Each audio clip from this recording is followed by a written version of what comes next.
Episode 371। Iron lady जिया मेहरा 10 बॉडीगार्डों के हवेली छोड़ने के बाद उनके चेहरे से घबराहट का भाव गायब हो गया, उसकी जगह गुस्से ने ले ली। बादेश में जीवित रहने के लिए सम्मान महत्वपूर्ण नहीं है, आपको बस ये जानना होगा कि स्थिति को कैसे संभालना है। जब विनम्र होने का समय हो तो एक पोते की तरह व्यवहार करो। जब आप किसी दूसरे की किस्मत को पकड़ते हैं तो आप जीवन और मृत्यु के स्वामी बन जाते हैं। वीर के हाथों में उन्होंने इतनी बड़ी बेइज्जती सही और वे निश्चित रूप से इसे वापस पाना चाहते थे। इससे भी महत्वपूर्ण बात यह है कि वीर के हाथों में 10 ब्रीफकेस, जिनके बारे में उन्हें यकीन था कि उनमें बहुत सारा पैसा है, इसलिए डकैती का विचार नहीं बदला था। अब हमें क्या करना चाहिए, चलो इस पर चर्चा करते हैं, एक बॉडीगार्ड ने एक भयावह भाव से कहा। मुझे लगता है कि हमें इसे बस भूल जाना चाहिए। वे लोग उलझने लायक नहीं हैं, हम उनका मुकाबला नहीं कर सकते। अगर हम फिर से उनके हाथों में पड़ गए तो हम निश्चित रूप से मर जाएंगे। इसके अलावा बॉस ने पहले ही हमारे लिए विनती की है, इसलिए लो प्रोफाइल रहना सबसे अच्छा है, एक थोड़ा डरपोक बॉडीगार्ड ने कमजोर रूप से कहा। तुम किस बात से डर रहे हो, काया? अगर तुम मरने से डरते हो तो चले जाओ, हमें अमीर बनने से मत रोको, दूसरे बॉडीगार्ड ने डांटा। डरपोक बॉडीगार्ड ने उग्र रूप धारण किया और अंत में अपना मन बना लिया। बड़ी मछली छोटी मछली को खाती है, छोटी मछली झींगे को खाती है। अगर वे हमें नहीं मारते हैं तो यह उनकी मूर्खता है, वे इस खेल के नियमों को नहीं समझते हैं। हम बादेश में सुरक्षित रूप से जीवित रहे हैं क्योंकि हम नियमों को समझते हैं, हमें जाने देकर वे बर्बाद हो गए हैं। आओ चलो योजना बनाते हैं और फिर एक विस्तृत योजना का मसौदा तैयार करते हैं। हम हवेली की स्थिति से परिचित हैं, अब हमें हथियारों की जरूरत है और हमारे पास पर्याप्त जनशक्ति नहीं है, इसलिए हमें तत्काल कुछ मदद किराए पर लेने की जरूरत है। इन वर्षों में हमने कुछ पैसे बचाए हैं, चलो कुछ का उपयोग हमारे साथ काम करने के लिए सहायकों के एक समूह को किराए पर लेने के लिए करते हैं। तब तक जब हम उन्हें मार देंगे तो 10 ब्रीफकेस हमारे होंगे, अंदर की संपत्ति निश्चित रूप से हमारी कल्पना से अधिक होगी। चलो अब तैयारी करते हैं, हम काम करने के लिए अलग हो जाते हैं। हमें रात होने तक तैयार हो जाना चाहिए और फिर हम हमला करेंगे। उनकी ताकत मजबूत और तेज है, लेकिन क्या वे गोलियों से तेज, बंदूकों और हथगोलों से मजबूत हो सकते हैं? यहाँ केवल बंदूकें और गोला बारूद का राज है। 10 बॉडीगार्डों के एक समझौते पर पहुंचने के बाद वे तैयारी करते समय उपहास से हंसे। हवेली के अंदर तैयब सिद्दीकी अस्थायी रूप से चला गया था और वीर आन्या सिंघानिया के साथ बात कर रहा था, जबकि दुष्यंती और 5 महिलाओं ने सुरक्षा का काम संभाल लिया था। क्या तुम्हें लगता है कि तैयब सिद्दीकी जिम्मेदारी ले सकता है? एक बार जब हम यहाँ अपनी पकड़ बना लेंगे और कंपनी का कारोबार फलेगा फूलेगा तो हमें किसी जिम्मेदार व्यक्ति की आवश्यकता होगी। जैसा कि लगता है तैयब सिद्दीकी एक अच्छा विकल्प लगता है, आन्या ने गंभीरता से कहा। हम जैसे जैसे आगे बढ़ेंगे देखेंगे, तैयब सिद्दीकी का चरित्र अच्छा है और उसे जिम्मेदारियां सौंपी जा सकती हैं। यह उसकी व्यावसायिक समझ और कौशल पर निर्भर करता है। वीर ने एक पल के लिए सोचने के बाद कहा, हम इस जगह से परिचित नहीं हैं और सब कुछ खुद नहीं संभाल सकते। तैयब सिद्दीकी एक अच्छी कंपनी चला सकता है और उसमें कुछ क्षमताएं हैं, चाहे उनकी सीमा कुछ भी हो। तथ्य ये है कि वह स्थानीय लोगों के साथ घुल मिल सकता है, यही वास्तव में मायने रखता है। वर्तमान में हमारे पास तैयब सिद्दीकी पर बहुत अधिक निर्भर रहने के अलावा कोई अन्य विकल्प नहीं है। बेशक ये सब भविष्य में है। एक बार जब हम तैयब सिद्दीकी के व्यवसाय को संभाल लेंगे और उसकी पत्नी और बेटी को बचा लेंगे तो तैयब सिद्दीकी के साथ इस पर चर्चा करना बहुत देर नहीं होगी। आन्या मुस्कुराई, कभी कभी बहुत आगे की सोचना अच्छा नहीं होता। हम अभी उस चरण के करीब भी नहीं हैं और मैं पहले से ही भविष्य के लिए योजना बना रही हूँ। तुम्हें इसके बारे में और सोचना चाहिए, मेरे यहाँ होने से हम स्थिति को जल्दी से तोड़ सकते हैं, वीर ने आत्मविश्वास से कहा। ठीक है, आन्या ने तेजी से हामी भरी। हवेली के अंदर एक छोटा शस्त्रागार था। इसके बाद वीर और दुष्यंती 5 महिलाओं के साथ एक एक करके हथियारों का परीक्षण किया, फिर हवेली के चारों ओर निगरानी और विभिन्न सुरक्षा उपायों को फिर से स्थापित किया। शायद हवेली एक युद्ध का मैदान बन सकती है, इसलिए कुछ तैयारी करनी होगी, सावधानी इलाज से बेहतर है। तैयब सिद्दीकी ये दृश्य देख रहा था, चुपचाप लेकिन असहाय रूप से मुस्कुरा रहा था। उसने अभी तक अपना पारिवारिक व्यवसाय आन्या सिंघानिया को नहीं बेचा था, जिसका मतलब था कि हवेली अभी भी उसकी थी। अब वीर काफी परिचित हो गया था, हवेली को अपना मान रहा था। हथियारों और सुरक्षा उपायों पर नियंत्रण के साथ बॉडीगार्डों के विश्वासघात का अनुभव करने के बाद उसने वीर के समूह की क्षमताओं को महसूस किया था, इसलिए उसने भी अपना व्यवसाय आन्या सिंघानिया को बेचने का इरादा किया था। लेकिन उसने सूर्यवंशी ग्रुप की युवती जिया मेहरा से भी संपर्क किया था। उम्मीद है कि सूर्यवंशी ग्रुप के लोगों को बाहर निकाल देगा। यह मामला वीर और अन्य लोगों पर निर्भर था क्योंकि वह शक्तिहीन था। जल्द ही जिया मेहरा का काफिला हवेली में चला गया और बॉडीगार्डों का एक समूह आंगन में रुक गया। एक अधेड़ उम्र के व्यक्ति के संरक्षण में वह हवेली में दाखिल हुई। स्वाभाविक रूप से तैयब सिद्दीकी द्वारा सम्मानपूर्वक स्वागत किया गया। इस आदमी का नाम गौरव गांगुली था, जो अपनी शक्तिशाली लोहे की मुट्ठियों के लिए जाना जाता था, जिसमें अविश्वसनीय घातकता थी। जिया मेहरा और गौरव गांगुली के हवेली में प्रवेश करने के बाद उन्होंने वीर और आन्या सिंघानिया को चमड़े के सोफे पर स्थिर बैठे देखा। तो ये तथाकथित नंबर 1 व्यवसायी आन्या सिंघानिया है। वो बस थोड़ी ठंडी और सुंदर दिखती है, इसके अलावा कुछ भी उल्लेखनीय नहीं है। नंबर 1 व्यवसायी का खिताब बस एक छोटे से दायरे में एक उपनाम है। पूरे भारत के दायरे में उसे एक प्रमुख हस्ती भी नहीं माना जाएगा। ये खिताब वास्तव में एक मजाक है। जिया मेहरा ने आन्या सिंघानिया पर एक नज़र डाली, अपने दिल में यह मूल्यांकन बनाया, उसे नीची नज़र से देखा। उसने वीर को नहीं पहचाना, लेकिन उसे आन्या सिंघानिया के साथ काफी अंतरंग रूप से बैठे देखकर उसे थोड़ी जिज्ञासा हुई। आन्या सिंघानिया शांत रही और जिया मेहरा को देखा। वह जिया मेहरा के बारे में ज्यादा नहीं जानती थी, केवल ये कि वह सूर्यवंशी ग्रुप की युवती थी, जिसे आयरन लेडी के नाम से जाना जाता था, जिसके पास एक अच्छा व्यावसायिक दिमाग था। जिया मेहरा आत्मविश्वास से बैठ गई। आन्या सिंघानिया को नमस्कार करने का कोई इरादा नहीं था। गौरव गांगुली एक मूर्ति की तरह जिया मेहरा के पीछे खड़ा था। उसकी निगाहें वीर और दुष्यंती की 5 महिलाओं पर घूम रही थीं। बॉस जिया, मैं परिचय कराता हूँ। तैयब सिद्दीकी ने जिया मेहरा के उपेक्षापूर्ण रवैये को देखा और जल्दी से सभी को परिचित कराने के लिए परिचय कराने की कोशिश की। अप्रत्याशित रूप से, इससे पहले कि वह अपना वाक्य पूरा कर पाता, जिया मेहरा ने लापरवाही से बीच में ही टोक दिया, तुम तैयब सिद्दीकी होगे। ठीक है, तुमसे मिलकर ठीक लगा। जहां तक दूसरों की बात है जो मायने नहीं रखते, मुझे कोई दिलचस्पी नहीं है। मुझे पता चला है कि तुम्हारी पत्नी और बेटी का अपहरण कर लिया गया है, और मैं तुम्हारे इरादों को समझती हूँ। मैं उन्हें बचाने में तुम्हारी मदद करूंगी, फिर तुम अपना पूरा व्यवसाय सूर्यवंशी ग्रुप को बेच सकते हो और सब कुछ तय हो जाएगा। यह इतना आसान है ना? मैंने कुछ छोड़ा तो नहीं, है ना? जिया मेहरा ने एक शक्तिशाली आभा बिखेरी। बेहद अभिमानी, वीर और आन्या सिंघानिया को गंभीरता से नहीं ले रही थी। उसने तैयब सिद्दीकी की भी परवाह नहीं की, अपने अहंकारी व्यवहार के साथ चरम पर अभिमानी। एपिसोड 372 कौन अज्ञानता में जी रहा है? जिया सूर्यवंशी में पैसे से खरीदा जा सकने वाला अहंकार था। सूर्यवंशी ग्रुप के विशाल संसाधनों के बल पर वे सिंघानिया ग्रुप से कहीं आगे थे और बादेश में उनका अपना प्रभाव भी था। इसलिए वह आन्या सिंघानिया को नीची नज़र से देखती थी और वीर वर्मा को तो कोई महत्व देने की भी परवाह नहीं करती थी। जहां तक तैयब सिद्दीकी की बात थी, जैसा कि जिया ने कहा, उसके पास तैयब की पत्नी और बेटी को हथियार के व्यापारियों के चंगुल से छुड़ाने की क्षमता और साधन दोनों थे। ये तैयब के लिए बहुत महत्वपूर्ण था और उसने यह आश्वासन दिया था। जिया सूर्यवंशी ने बिना किसी हिचकिचाहट के सारे फायदे और नुकसान सामने रख दिए। हालांकि उसका दबंग और अहंकारी रवैया असहनीय था। अध्यक्ष महोदया, श्रीमान वीर, आप इस मामले में क्या सोचते हैं? तैयब सिद्दीकी खुद को एक कठिन परिस्थिति में पा रहा था। उसने मूल रूप से सोचा था कि जिया सूर्यवंशी कुछ शिष्टाचार दिखाएगी, लेकिन अब ऐसा लग रहा था कि वह खुद ही फंस गया है। बॉडीगार्ड्स का विश्वासघात, वीर और दूसरों का उस पर बड़ा उपकार, फिर भी उसी ने जिया सूर्यवंशी को यहाँ बुलाया था। यह उसकी गलती थी। भले ही वह जिया को मना करना चाहता था, लेकिन उसमें ऐसा करने का साहस नहीं था।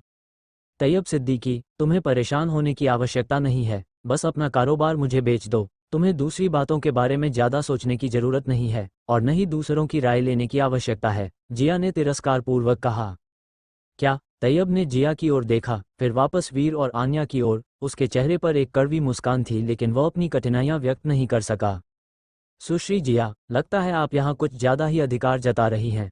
चाहे कुछ भी हो, तैयब सिद्दीकी का कारोबार पहले मेरे सिंघानिया ग्रुप को बेचने पर सहमति हुई थी। हमें कुछ क्रम का पालन करना चाहिए, सब कुछ सिलसिलेवार होना चाहिए, है ना? आन्या ने शांति से कहा। हे, क्रम की बात कर रही हो? जिया सूर्यवंशी ने तिरस्कार के साथ उपहास किया। आन्या को आक्रामक रूप से देखते हुए बोली, क्या तुम्हें पता भी है कि यह कौन सी जगह है, सुश्री आन्या? एक ऐसे देश में जहां ताकतवर का सम्मान होता है और कमजोर को खत्म कर दिया जाता है। तुम किसके साथ क्रम की बात कर रही हो? यहाँ अपनी जगह बनाने के लिए बेहतर होगा कि बिना असली हुनर के खुद को शर्मिंदा न करो, वरना किसी विदेशी धरती पर मरना बस एक त्रासदी होगी। मैं तुम्हें सलाह देती हूँ कि अपनी जगह जानो, जल्दी से घर वापस जाओ और वहीं एक छोटी मोटी ताकतवर महिला बनकर संतोष करो। ये जगह तुम्हारे लिए उपयुक्त नहीं है। जब बात ऐसी है तो कहने को और कुछ नहीं बचा। आन्या बेबसी से मुस्कुराई, फिर वीर की ओर देखकर बोली, अगर वे यह मुकाबला करना चाहते हैं कि किसकी मुट्ठी बड़ी है, तो मैं ये तुम पर छोड़ती हूँ। शुरू में हम सब भारत के लोग हैं, इस नाते मैं विनम्रता दिखा रही थी, लेकिन जब वे इतना जोर जबरदस्ती कर रहे हैं तो हमें भी पीछे हटने की कोई आवश्यकता नहीं है। सुश्री आन्या, अगर तुम शुतुरमुर्ग की तरह रेत में अपना सिर छिपाना चाहती हो तो ठीक है, लेकिन इतनी बड़ी बड़ी बातें मत करो। जिया असंतुष्ट हो गई। उसने उकसाते हुए कहा, मैंने सुना है कि सुश्री आन्या एक हिमसुंदरी के रूप में जानी जाती है, लेकिन मुझे यह उम्मीद नहीं थी कि तुम्हारे साथ एक मर्द भी होगा। लगता है वही तुम्हारा सहारा है। तुम खुद बाहर जाना चाहती हो या तुम्हें बाहर फेंक दिए जाने का इरादा है? वीर ने गौरव गांगुली पर तिरस्कार भरी नजर डाली, फिर दबंग जिया सूर्यवंशी की ओर देखा। तुम होते कौन हो जो मुझसे बात करने के लायक भी हो? जिया का चेहरा ठंडा पड़ गया। उसने आन्या पर दूसरी तरफ से वार करने का फैसला किया। वीर ने नाराजगी का कोई संकेत नहीं दिखाया। ऐसा लगा जैसे उसने जिया की बातें सुनी ही नहीं। उसने दुष्यंती और दूसरी 4 महिलाओं पर नजर डाली। तुम में से 2 इन दोनों को बाहर ले जाओ। जी। दुष्यंती और 4 महिलाएं, जो पहले से ही गुस्से से भरी हुई थीं, एक साथ आगे बढ़ीं। 2 ही काफी होंगी, वीर ने लापरवाही से जोर दिया। दुष्यंती और महिलाओं ने एक दूसरे को देखा और फिर एक फैसला हो गया। दुष्यंती और एक अन्य महिला गौरव गांगुली की ओर बढ़ी, जबकि बाकी 3 पीछे हटकर जगह बनाने लगीं। मास्टर गौरव, नरमी बरतना, उनकी जान मत लेना, जिया सूर्यवंशी ने हल्की सी मुस्कान के साथ कहा, फिर उदासीनता से निर्देश दिया। उसके सामने ताकत का दिखावा करना मौत को बुलावा देने जैसा था। भले ही दुष्यंती और 5 महिलाएं एक साथ आ जाती, उसने उन्हें कभी गंभीरता से नहीं लिया। 2 महिलाओं की तो बात ही क्या थी, क्योंकि वह जानती थी कि गौरव गांगुली की ताकत कितनी जबरदस्त है। जी सुश्री, गौरव ने सिर हिलाया, फिर आगे बढ़कर सीधे दुष्यंती और दूसरी महिला पर हमला कर दिया। असंभव। कोई भी दांव चलने से पहले दुष्यंती और दूसरी महिला का रुख देखकर गौरव की आंखें अचानक सिकुड़ गईं। दुष्यंती और दूसरी महिला के मुके और लातें हवा में उड़ीं, जो भयंकर और तेज थीं। गौरव के लोहे जैसे मुके पूर्णता तक तराशे गए थे और उसके मजबूत हमलों को कम नहीं आंका जा सकता था। सिर्फ एक चाल के बाद गौरव अजीब तरह से लड़खड़ाकर पीछे हट गया, दुष्यंती की एक लात से अस्थिर होकर। गौरव गुस्से में था और उसने एक जोरदार जवाबी हमला किया। हालांकि दुष्यंती और दूसरी महिला के हाथों में उसके पास विरोध करने की कोई क्षमता नहीं थी। पलक झपकते ही सिर्फ 3 चालों में गौरव को बाहर फेंक दिया गया। उसके मुंह के कोनों से खून बह रहा था। वह जमीन पर गिरा, उसे रोक नहीं सका। जैसे ही उसके गले में मिठास आई, उसने खून की एक उल्टी कर दी। खुद को ज्यादा आंक रहे थे, दुष्यंती और दूसरी महिला ने उपहास किया और फिर से हमला नहीं किया। असंभव। मास्टर गौरव कैसे हार सकते हैं, और इतनी बुरी तरह और सफाई से हार गए? बिल्कुल असंभव। जिया सूर्यवंशी अचानक खड़ी हो गई, उसका सुंदर चेहरा सदमे से भर गया। वह जानती थी कि गौरव कितना मजबूत है, लेकिन दुष्यंती और दूसरी महिला से हारने का मतलब यह नहीं था कि दोनों महिलाओं में से प्रत्येक की ताकत गौरव के बराबर थी। ये कैसे संभव हो सकता है? ये तो छोड़ ही दें, आन्या सिंघानिया के आसपास ऐसी 5 महिला बॉडीगार्ड्स थीं। गौरव को अपनी निजी सुरक्षा में रखकर जिया सूर्यवंशी को इस बात पर गर्व था कि युद्धग्रस्त देश में उसे कोई खतरा नहीं है। लेकिन अब गौरव के इतनी आसानी से हार जाने पर वो इस तथ्य को स्वीकार नहीं कर पा रही थी, चाहे उसे कैसे भी पेश किया जाए, और न ही वो इस पर विश्वास कर सकती थी। मेरा सूर्यवंशी ग्रुप शक्तिशाली और विशाल है। गौरव जैसे किसी को सुरक्षा के लिए रखना पहले से ही एक बड़ा उपहार है। यह मेहरा परिवार की गौरव पर कृपा के कारण है, अन्यथा ऐसे मास्टर को काम पर रखना असंभव होता। फिर भी मेरे सूर्यवंशी ग्रुप की तुलना में सिंघानिया ग्रुप बहुत छोटा है। आखिर उनके पास 5 इतनी दुर्जेय महिला बॉडीगार्ड्स कैसे हो सकती हैं? ये कैसे संभव है? ये ज्ञात है कि हर सप्तस्तरीय विशेषज्ञ दुनिया में एक शीर्ष अस्तित्व है। वे बॉडीगार्ड बनने के लिए कैसे तैयार हो सकते हैं? आन्या सिंघानिया ये सब कैसे कर लेती है? उसके आसपास इतने शक्तिशाली विशेषज्ञ क्यों हैं, और वे 5 हैं? जिया सूर्यवंशी का भाव तेजी से बदला। उसका दिल उथल पुथल में था। एक साथ इतनी सारी बातें थीं जिन्हें वह समझ नहीं पा रही थी। तुम्हारा सदमा समझ में आता है। काल सर्प की प्रमुख श्वेता केवल सप्तस्तरीय शक्ति पर है। श्वेता ने अपनी ताकत पर काल सर्प का निर्माण किया, और काल सर्प एशिया की काली ताकतों में 7वें स्थान पर है। इससे पता चलता है कि एक सप्तस्तरीय विशेषज्ञ दुनिया में एक शीर्ष अस्तित्व है, जो कोई अतिशयोक्ति नहीं बल्कि एक वास्तविक तथ्य है। गौरव ने दर्द सहते हुए खड़े होने की कोशिश की। उसके चेहरे पर गुस्सा और साथ ही तीव्र आशंका और सदमा था। जिया सूर्यवंशी ने शुरू में सोचा था कि वह ताकत से हावी हो सकती है, लेकिन उसने इतनी बड़ी बेइज्जती झेली। वह इस अपमान को कैसे निगल सकती थी? अचानक उसने अवसर का लाभ उठाने के बारे में सोचा। खुद को शांत करने के बाद उसने अपनी कमर पर लगी छोटी हैंडगन की ओर हाथ बढ़ाया। एपिसोड 373, दुश्मनों का पहला हमला। मुझे विश्वास नहीं है कि वे गोलियों से नहीं डरते, जिया सूर्यवंशी ने सोचा, और बंदूक के लिए हाथ बढ़ाया। वह अपना चेहरा नहीं खो सकती थी, वरना वह अपनी जगह कैसे बनाए रख पाती। इस क्षण उसने तैयब सिद्दीकी को पूरी तरह से नज़रअंदाज कर दिया था। जब तक आन्या सिंघानिया से निपट लिया जाता, तैयब का मामला स्वाभाविक रूप से हल हो जाता। मैं तुम्हें समझदार होने की सलाह देता हूँ, वरना ये सिर्फ एक छोटा सा सबक नहीं होगा, वीर ने कहा। जिया ने बंदूक को छुआ लेकिन उसे निकालने की हिम्मत नहीं हुई। वीर द्वारा घूरे जाने पर उसे अपनी रीढ़ में एक कपकपी महसूस हुई। सुश्री, गौरव ने उत्सुकता से पुकारा। वह पूरी तरह से जानता था कि दुष्यंती और अन्य कितने भयानक हो सकते हैं। अगर सुश्री ने कोई नासमझी भरा कदम उठाया तो नुकसान उन्हीं का होगा। जिया ने अपनी हरकतें रोक दी। उसका चेहरा बेहद गंभीर था। उसे इतनी बेइज्जती कभी नहीं हुई थी। अब वह केवल अपने दांत पीसकर अपना अपमान निगल सकती थी। आन्या सिंघानिया को ताकत से कुचलना असंभव लग रहा था। मेरे सूर्यवंशी ग्रुप की बात देश में काफ़ी शक्ति है। मुझसे दुश्मनी मोल लेना तुम्हारे लिए अच्छा नहीं होगा। अगर तुम्हें अपनी गलती का एहसास हो तो आकर माफ़ी मांग लेना, वरना मैं इसे जाने नहीं दूंगी, जिया ने कहा और फिर वहां से चली गई। वह रुकने में बहुत शर्मिंदगी महसूस कर रही थी। गौरव उसके पीछे पीछे चला गया। इतनी अहंकारी, पता नहीं ये सारा घमंड आता कहाँ से है, आन्या मन ही मन हंसी। इस पर ध्यान मत दो। कुछ लोग अपनी क्षमताओं पर भरोसा करते हैं और दूसरों की उपेक्षा करते हैं। ऐसे लोगों से बहस करना बेकार है। अगर उसे हमारी असली ताकत का पता होता तो शायद वह हमारी मौजूदगी में सांस लेने की भी हिम्मत नहीं करती, वीर ने लापरवाही से कहा। ये सच है। हम सब भारत से हैं, तो चलो उदार बने और इसकी चिंता न करें, आन्या खुशी से मुस्कुराई। तैयब सिद्दीकी ने ठंडा पसीना पोंछा और सावधानी से कहा, अध्यक्ष महोदया, आपके आसपास के बॉडीगार्ड्स अविश्वसनीय हैं। उसकी पीठ पसीने से भीग गई थी। वह जिया सूर्यवंशी इतनी आसानी से मान गई, यह उसकी समझ से परे था, खासकर दुष्यंती और एक अन्य महिला द्वारा गौरव को हराने का दृश्य, जिसने उसे गहरा सदमा दिया था। वह ये भी जानता था कि ऐसा करके आन्या और वीर ने जिया सूर्यवंशी से दुश्मनी मोल ले ली थी, लेकिन कोई चारा नहीं था। अगर वीर और अन्य लोग जिया से नहीं निपट पाते तो उनकी स्थिति और भी खतरनाक होती। हवेली के बाहर जिया सूर्यवंशी और गौरव अपने बॉडीगार्ड्स के साथ चले गए। जिया का चेहरा विशेष रूप से गंभीर था, खासकर वीर की नज़रों के बाद उसे डर महसूस हुआ, यहाँ तक कि बंदूक निकालने की हिम्मत भी नहीं हुई। इस अपमान ने उसे अंदर से क्रोधित कर दिया था। गौरव का चेहरा पीला पड़ गया था। वह जानता था कि ऐसा नहीं था कि उसके कौशल में कमी थी, बल्कि उनके विरोधी बहुत मजबूत थे।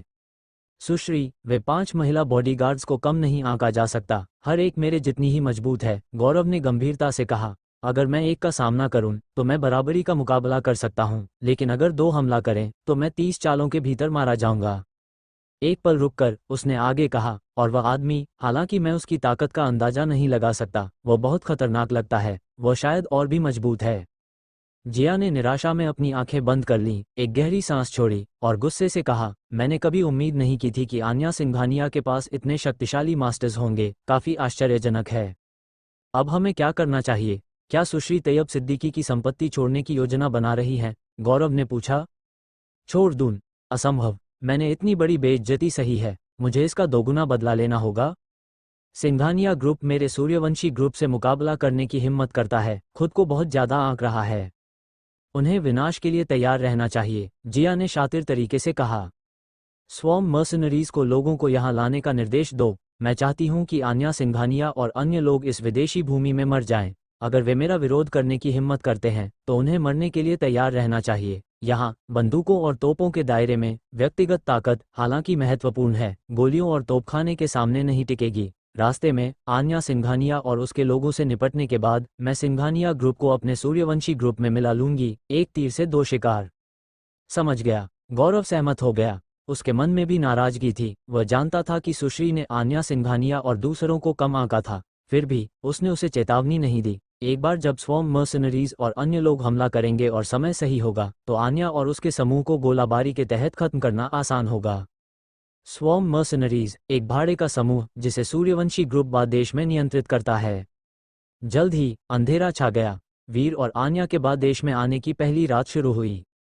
हवेली के पास एक साधारण व्यवस्था के बाद यह एक किले जैसा लग रहा था। दुष्यंती और 5 महिलाओं के पहरे पर होने से कोई चिंता नहीं थी। वीर और आन्या बातें कर रहे थे जब दुष्यंती अंदर आई और रिपोर्ट दी, हितैषी, अध्यक्ष महोदया, लगभग 50 लोगों का एक समूह हवेली के चारों ओर से आ रहा है, जिसमें दिन में गए 10 बॉडीगार्ड्स भी शामिल हैं। हवेली के बाहर नए छोटे निगरानी उपकरण लगाए गए थे और दुष्यंती के पास दुश्मन के बारे में विस्तृत जानकारी थी। वीर ने एक नाइट विजन दूरबीन से देखा, रुचि खो दी और शांति से कहा, लगता है कि जिन 10 बॉडीगार्ड्स को हमने जाने दिया है उनकी नज़र हमारे बक्से में रखे पैसे पर है और वे हमें लूटने के लिए सहयोगियों को इकट्ठा कर रहे हैं। वे सिर्फ एक भीड़ हैं, चिंता करने लायक नहीं। मैं उन्हें तुम पर छोड़ता हूँ। कोई समस्या? कोई समस्या नहीं, दुष्यंती ने आश्वासन दिया। याद रखना, इसे बाहर ही सुलझाने की कोशिश करना। लोगों को हवेली के पास मत आने देना। हमें अभी कुछ समय यहाँ रहना है, इसलिए हमारे निवास को युद्ध का मैदान मत बनाओ, वीर ने जोर दिया। बस कुछ गुंडे हैं, हम उन्हें कुछ ही समय में नरक भेज देंगे, दुष्यंती ने आत्मविश्वास से कहा। दुष्यंती जाने के लिए मुड़ी, लेकिन वीर ने उसे रोक दिया। फिर से सलाह दी, इसे हल करने के लिए बंदूकों का उपयोग करो, अपनी व्यक्तिगत ताकत का बहुत अधिक खुलासा मत करो, विवेकपूर्ण रहो।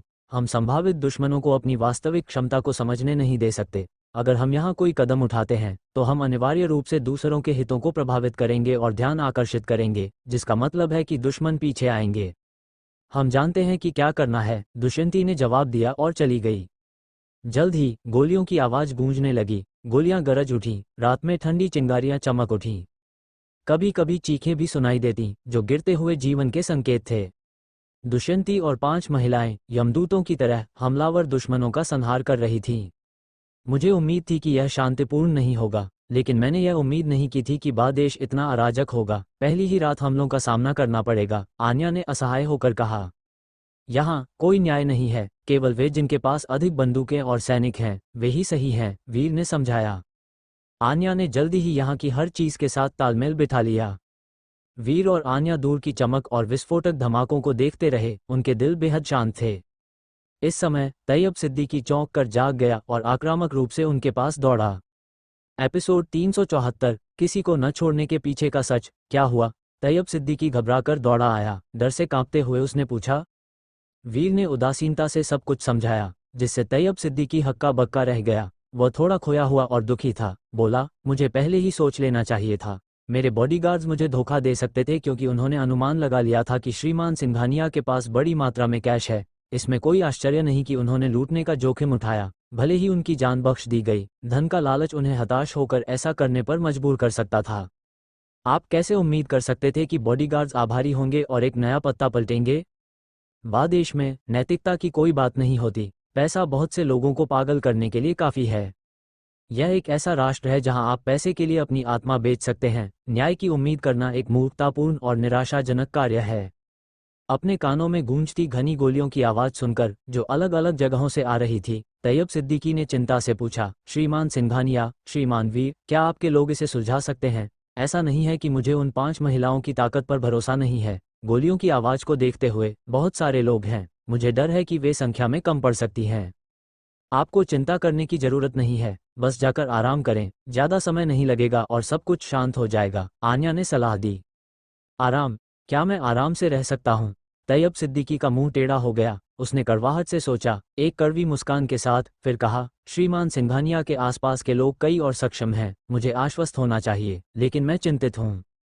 कल हम आपकी पत्नी और बेटी को बचा लेंगे, इसलिए आपको चिंता करने की जरूरत नहीं है, आन्या ने आश्वासन दिया। सच में उनके कौशल असाधारण हैं और उनका साहस महान है। तैयब ने आन्या और वीर पर एक जटिल नजर डाली, फिर एक कड़वी मुस्कान के साथ चला गया। हवेली के बाहर गोलियों की आवाज गड़गड़ाहट की तरह गूंज रही थी। दुष्यंती के नेतृत्व में 5 महिलाओं में से प्रत्येक का अपना एक युद्ध क्षेत्र था, जो सभी हमलावर दुश्मनों पर भारी पड़ रही थीं। दूरी चाहे कितनी भी हो, वे हमलावर दुश्मनों को गोली मार गिरा रही थीं। वीर के निर्देशों का पालन करते हुए अपनी क्षमताओं का बहुत अधिक खुलासा नहीं कर रही थीं। फिर भी 50 या उससे अधिक दुश्मन एक एक करके गिर गए। धत तेरे की, दूसरी तरफ किस तरह के लोग हैं? हम यहाँ मरने आए हैं या लूटने? बॉडीगार्ड्स द्वारा काम पर रखे गए सहायकों ने गुस्से से श्राप दिया। अब तक उनमें हवेली पर और हमला करने का साहस नहीं बचा था। उन्होंने सोचा था कि करीब आने के बाद वे धावा बोल देंगे, लेकिन दुष्यंती और अन्य महिलाओं के अचानक प्रकट होने से वे भयभीत और कांप रहे थे। नहीं, अगर यह जारी रहा तो हम सब यहीं मर जाएंगे। हम पैसे के लालची हो सकते हैं, लेकिन जीवन के बिना इसे पाने का कोई तरीका नहीं है। काम पर रखे गए सहायकों में से एक नेता ने डर के साथ कहा, यह वास्तव में अजीब है। उनके हाथों में बंदूकें ऐसी लगती हैं जैसे उनमें आंखें हों, हर गोली सटीक है। ये बहुत अजीब है। यह नेता खड़ा हुआ और अपने साथियों को पीछे हटने का आदेश देने ही वाला था कि एक गोली ने उसका सिर फोड़ दिया। जैसे ही लाल और सफेद पदार्थ बाहर निकला, पास के लोग और भी हक्के बक्के रह गए। पीछे हटो, अगर हम अभी पीछे नहीं हटे तो हम सब यहीं मर जाएंगे, एक बॉडीगार्ड चिल्लाया, उसका साहस टूट चुका था। अब तैयब सिद्दीकी के मूल 10 बॉडीगार्ड्स में से केवल 4 बचे थे। काम पर रखे गए सहायक कुल मिलाकर केवल 1 दर्जन के करीब बचे थे। सभी डर दिखा रहे थे, अगर यह जारी रहा तो उनका मरना तय था। घबराहट और पीछे हटने की चीखों के साथ बचे हुए लोग जमीन पर लेट गए, भागने का रास्ता खोज रहे थे। खड़े होकर भागने से वे जीवित लक्ष्य बन जाते, केवल गोलियां मिलती, बचना असंभव था। भागने की कोशिश कर रहे हो, क्या मजाक है, यहीं मरो तुम सब। दुष्यंती और अन्य महिलाओं ने अपना अंतिम हमला शुरू किया। थोड़ी देर बाद 5 महिलाएं युद्ध के मैदान से गुजरीं, बचे हुए दुश्मनों का सफाया कर दिया, किसी को भी भागने नहीं दिया। 5 महिलाओं ने लगभग 50 दुश्मनों का सामना किया, बंदूक के बदले बंदूक, और आसानी से सभी आक्रमणकारियों का सफाया कर दिया। हवेली के अंदर पहले से ही हथियार मौजूद थे। महिलाओं को मृतकों द्वारा छोड़ी गई बंदूकों में कोई दिलचस्पी नहीं थी, इसलिए उनका युद्ध के मैदान को साफ करने का कोई इरादा नहीं था। दूरी में एक सैन्य अधिकारी की तरह कपड़े पहने एक आदमी का मुंह कांप रहा था। वह बुदबुदाया, 5 मिनट, लगभग 5 मिनट में ऐसे लोगों के समूह का सफाया कर दिया। भयानक, सचमुच भयानक। भले ही ये लोग पेशेवर रूप से प्रशिक्षित नहीं थे और उनमें युद्ध कौशल की कमी थी, फिर भी वे नगण्य नहीं थे। दूसरी तरफ की 5 महिलाएं बहुत डरावनी हैं। यह अधिकारी लेफ्टिनेंट जिया द्वारा वीर और आन्या की निगरानी के लिए भेजा गया था। लेफ्टिनेंट, अधिकारी ने जिया का फोन मिलाया, रिपोर्टिंग करते हुए, लेफ्टिनेंट जिया, वह समूह बहुत मजबूत है, विशेष रूप से मजबूत, उनसे निपटना आसान नहीं है। मुझे सटीक खुफिया जानकारी मिली है। तैयब सिद्दीकी के बॉडीगार्ड्स ने लक्ष्य व्यक्तियों के सूटकेस को निशाना बनाया। कहा जाता है कि 10 सूटकेस सभी अमेरिकी डॉलर से भरे हैं। 10 बॉडीगार्ड्स ने इसे लूटने की कोशिश की और एक बार बख्श दिए गए, लेकिन फिर भी हार नहीं मानी। 50 से अधिक लोगों की मदद लेकर आए। सभी 5 मिनट के भीतर उन 5 महिलाओं की बंदूकों के नीचे हार कर पड़े हैं। एक भी व्यक्ति जिंदा नहीं बच सका। क्या 50 के मुकाबले 5 मिनट में बड़ा समूह सब मर गया? जिया को ये खबर सुनकर लगभग दम घुट गया, क्योंकि वह अपनी शराब का आनंद ले रहा था। खांसने के बाद उसका ध्यान 10 सूटकेस पर गया। उसने उन्हें पहले देखा था, लेकिन ज्यादा नहीं सोचा था। अब इस अप्रत्याशित स्थिति को प्राप्त करने के बाद वह खुशी महसूस करने से खुद को नहीं रोक सका। उनकी जान केवल 2 मिलियन अमेरिकी डॉलर की है, लेकिन अगर सभी 10 सूटकेस नकदी से भरे हैं तो यह क्या अप्रत्याशित लाभ होगा। कोई आश्चर्य नहीं कि वे बॉडीगार्ड्स पैसे के लालच में तैयब सिद्दीकी को धोखा देने के लिए तैयार हो गए। बख्शे जाने के बाद भी उन्होंने दूसरी बार लूटने की हिम्मत की। ये सब पैसे के लिए था। वे सिर्फ कुछ गुंडे थे, उनका कोई मुकाबला नहीं था। अगर हम कार्रवाई करते तो स्थिति पूरी तरह से अलग होती। मेरे आदमी प्रशिक्षित सैनिक हैं, उनके पास न केवल बंदूकें हैं बल्कि तोपें, लड़ाकू वाहन, टैंक भी तैनात किए जा सकते हैं, जो सामान्य गुंडों से अतुलनीय हैं। जिया को यह एहसास हुआ और वह हंसा। उसने तुरंत आदेश दिया, हवेली के आसपास की पूरी तरह से छानबीन करो, फिर एक विस्तृत हमले की योजना बनाओ। जब समय सही हो, मैं एक ही झटके में हवेली को तोड़ना चाहता हूँ, उन लोगों को मार डालना चाहता हूँ। न केवल वे 10 सूटकेस मेरे होंगे, बल्कि उन्हें मारने का 2 मिलियन अमेरिकी डॉलर का इनाम भी मेरा होगा। जी, अधिकारी ने गंभीरता से जवाब दिया। इस बीच मसूद भी सामने आया, जो वीर और अन्य लोगों के प्रति घृणा से भरा था जिन्होंने आतंकी हमले को विफल कर दिया था, और उसने उन्हें व्यक्तिगत रूप से मारने की कसम खाई। इसके अलावा उसने नेताओं को रिपोर्ट कर दी थी, जो जल्द ही उसे उसकी कार्रवाई में सहायता के लिए सुदृढ़ीकरण भेजेंगे। बादेश के विद्रोहियों के लिए उनका विरोध करने की हिम्मत करने का मतलब निश्चित मौत थी। जो मैंने फर्स्ट हैंड देखा है, उससे मुझे उन भयानक महिलाओं के करीब जाना होगा, एक आत्मघाती हमला करना होगा, या उन्हें मारने के लिए दूर से स्नाइपिंग का उपयोग करना होगा। अन्यथा उन्हें खत्म करना आसान नहीं है, मसूद ने इस तरह सोचा। एपिसोड 375, लालची लोग। बारूद के धुएं से भरी एक रात ऐसे ही बीत गई, और भी खतरनाक हत्यारे परछाइयों में छिपे हुए थे। चाहे बादेश की सरकारी सेना से हो या विद्रोही हत्यारों से, मारने का इरादा स्पष्ट था। इन दोनों दुश्मनों का एक ही समय में सामना करना, चाहे खुले तौर पर हो या गुप्त रूप से, कोई अच्छी बात नहीं थी। ये तय था कि वीर के लिए यहाँ शांति नहीं होगी। वीर अनुमान लगा सकता था कि विद्रोहियों से मारने का इरादा केवल मसूद के संगठन के आतंकी हमले को बाधित करने से उपजा था, जिसने लोगों को नाराज कर दिया था। सैन्य सलाहकार द्वारा सरकारी सेना को उसके और आन्या के सिर की मांग करने के लिए भुगतान करना कुछ ऐसा था जिसकी वह कल्पना नहीं कर सकता था। ये तो छोड़ ही दें, जिया सूर्यवंशी ने पहले ही स्वॉर्म मर्सनरीज को अपना कदम उठाने के लिए कह दिया था, जो भी करीब से देख रहे थे। और वीर का दुश्मन यश मेहरा बादेश में था, जिसने अभी तक अपना मारने का इरादा नहीं दिखाया था। उस समय यश मेहरा के नियंत्रण में एशिया की शीर्ष काली ताकत, एकाकी भेड़िया लड़ाका दल, एक बड़ा खतरा होगा। ऐसी अराजकता और खतरे के बीच वीर को धीरे धीरे घेराबंदी को तोड़ना और इन संकटों को हल करना था। वीर ने खतरे को पहचान लिया, लेकिन उसे यह एहसास नहीं होगा कि कितना कुछ छिपा हुआ है। अगली सुबह लेफ्टिनेंट जिया ने युद्ध के मैदान को साफ करने के लिए एक बल का नेतृत्व किया और आसानी से शवों का निपटान कर दिया। मृतकों द्वारा छोड़ी गई बंदूकें काफी राशि में बेची जा सकती थीं, लेकिन सिर्फ वीर और आन्या की जान 2 मिलियन अमेरिकी डॉलर की थी। इसके अलावा उनके पास बड़ी मात्रा में नकदी होने के कारण उसके सामने छोटा पैसा अब लेफ्टिनेंट जिया की भूख को संतुष्ट नहीं कर सकता था। लेफ्टिनेंट जिया ने कोई कदम उठाने में जल्दबाजी नहीं की। इसके बजाय उसने तैयारी की और योजना तैयार होने के बाद जोरदार हमला करने का फैसला किया। अगर वह जल्दबाजी में काम करता तो परिणाम जमीन पर पड़े उन लाशों जैसा हो सकता था जिनमें कोई सांस नहीं बची थी। सुश्री आन्या, श्रीमान वीर। लेफ्टिनेंट जिया वीर और आन्या के पास आया, हंसते हुए। उसकी आंखें उनकी दिखाई गई चमक पर गहराई से टिकी थीं, जो उसके लिए हरे अमेरिकी डॉलर के बिल थे। उसने अपने असली इरादों को अच्छी तरह से छिपाया और अपने आंतरिक विचारों को उजागर नहीं किया। आपके देश की सार्वजनिक सुरक्षा वास्तव में अराजक है। बंदूकें रखने वाले यादृच्छिक लोग खतरनाक तत्व हैं। अगर हमारे पास थोड़ी सी क्षमता नहीं होती तो हम बहुत पहले मर चुके होते। प्रोफाइल लो रखना वास्तव में बुद्धिमानी थी। वीर हंसा। दुष्यंती ने बगल में अनुवादक की भूमिका निभाई। मेरा देश ऐसा ही है। जब आप पहली बार यहाँ आते हैं तो आपको अपरिचित महसूस हो सकता है, लेकिन कुछ समय रहने के बाद आप इसे निश्चित रूप से पसंद करेंगे। लेफ्टिनेंट जिया ने विनम्रता से मुस्कुराते हुए कहा, आप जैसे मेहमान कुशल लोग हैं। भारतीय मार्शल आर्ट असाधारण होना चाहिए, जिसे कुछ गुंडे नहीं संभाल सकते। वे आपको लूटते हैं, अपनी कब्र खुद खोदते हैं। वीर के प्रोफाइल लो रखने की बातों से लेफ्टिनेंट जिया और भी आश्वस्त हो गया कि उन 10 सूटकेस में बहुत सारी नकदी थी। वो इतनी जल्दी उनका अभिवादन करने के लिए आया था। आखिरकार ऐसी चीजें सरकारी सेना के क्षेत्र में हुई। उसे किसी तरह प्रबंधन करना था। एक और उद्देश्य ये जांचना था कि दुष्यंती और अन्य 4 महिलाएं घायल तो नहीं हैं, और उसकी खोज आश्चर्यजनक थी। 5 महिलाओं ने लगभग 50 लोगों को संभाला और उनमें से किसी को भी एक छोटी सी चोट भी नहीं आई। इस खोज ने उसका दिल कस दिया। सरल नहीं, वास्तव में सरल नहीं, मेरे अनुमान से भी ज्यादा प्रभावशाली। लेफ्टिनेंट जिया ने चुपचाप सोचा। हालांकि जब तक तैयारी पर्याप्त है, भयंकर तोपखाने की आग के नीचे कोई भी प्रतिरोध ढह जाएगा।